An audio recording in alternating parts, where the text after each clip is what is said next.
Hello' guys, এয়া ৰাতিপুৱা ছয়গাঁৱৰ পৰা গুৱাহাটীলৈ গৈ থকা অৱস্থাত চকুৰ সন্মুখতে ৰামপুৰত হোৱা এয়া এক ভয়াৱহ এক্সিডেণ্ট।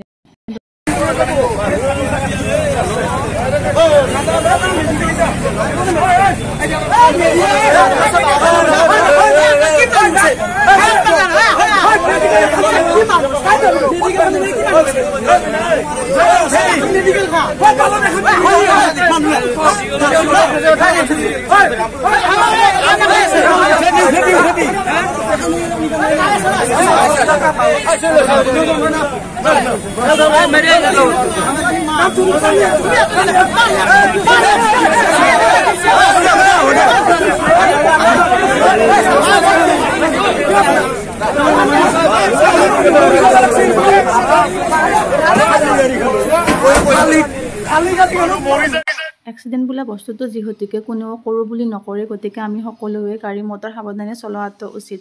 ধন্যবাদ।